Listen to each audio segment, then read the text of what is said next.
ሰላም ሰላም ውድ የእውቀት አድማስ ቤተሰቦች ሰላማችሁ ይብዛ። እንዴት ናችሁ? በዚህ ቻናል አማርኛ፣ እንግሊዘኛ፣ ሂሳብና ሌሎች ትምህርቶችን በኢሞ፣ በቴሌግራም፣ በዋትሳፕ እና በጉግል ሚት ከጀማሪ እስከ ከፍተኛ ያሉ ተማሪዎችን እያስተማርን እንገኛለን። ስለሆነም በየትኛውም ዓለም ሆናችሁ መማር የምትፈልጉ ፕላስ 251ን እያስቀደማችሁ በ978 40 92 73 ደውላችሁ በመመዝገብ በቀጥታ መማር ትችላላችሁ። ዛሬ ይዤላችሁ የመጣሁት አረፍተ ነገር እየመሰረትን የምናነብ ነው የሚሆነው። ስለዚህ ሁላችሁም ሀሳባችሁን ሰብስባችሁ ደብተርና እስክሪብቶ ይዛችሁ እንዲሁም ቪዲዮውን እያቆማችሁ በመጻፍ ተከታተሉ። ወደ ክላሳችን ሳልፍ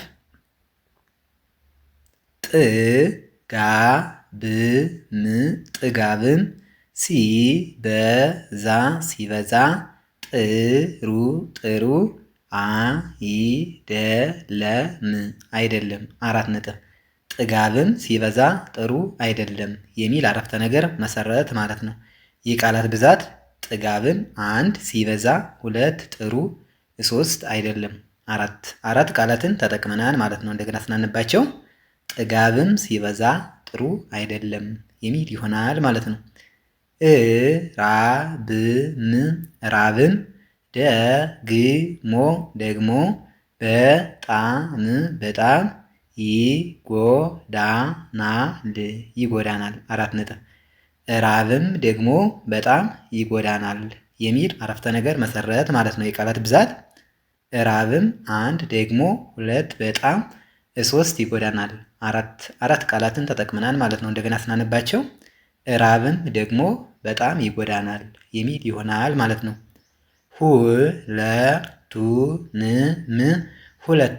ሁለቱንም ማወቅ ግን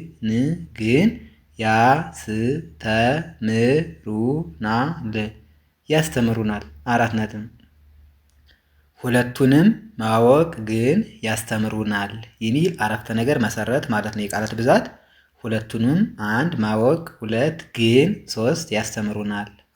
አራት ቃላትን ተጠቅመናል ማለት ነው። እንደገና ስናነባቸው ሁለቱንም ማወቅ ግን ያስተምሩናል የሚል ይሆናል ማለት ነው። እስቲ ከዚህ በኋላ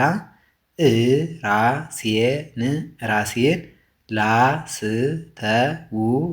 ላስተውል። አራት ነጥብ።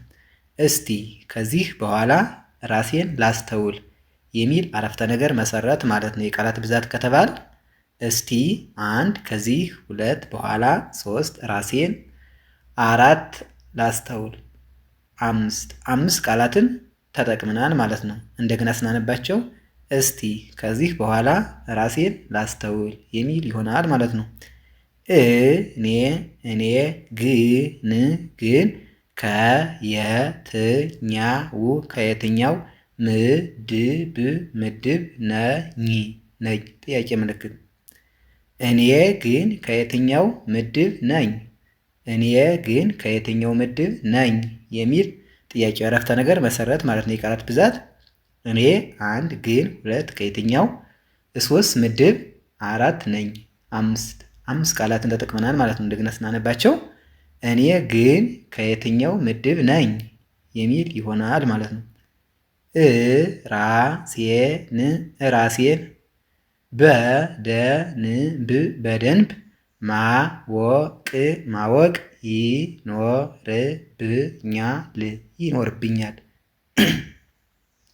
ይኖርብኛል። አራት ነጥብ። ራሴን በደንብ ማወቅ ይኖርብኛል የሚል አረፍተ ነገር መሰረት ማለት ነው። የቃላት ብዛት ከተባል ራሴን 1 በደንብ 2 ማወቅ 3 ይኖርብኛል። አራት ቃላትን ተጠቅመናል ማለት ነው። እንደገና አያይዘን ስናነባቸው ራሴን በደንብ ማወቅ ይኖርብኛል የሚል ይሆናል ማለት ነው። በጣም ሲበዛ ራስ ወዳድ ነኝ። አራት ነጥብ። በጣም ሲበዛ ራስ ወዳድ ነኝ የሚል አረፍተ ነገር መሰረት ማለት ነው። የቃላት ብዛት ከተባል በጣም 1 ሲበዛ 2 ራስ 3 ወዳድ 4 ነኝ 5 ቃላትን ተጠቅመናል ማለት ነው። እንደገና ስናነባቸው በጣም ሲበዛ ራስ ወዳድ ነኝ የሚል ይሆናል ማለት ነው። የዛሬ ክላሳችን ይህን ይመስላል። ቪዲዮን እያያችሁ ላይክ፣ ሼር፣ ሰብስክራይብ በማድረግ ቤተሰብ ሁኑ።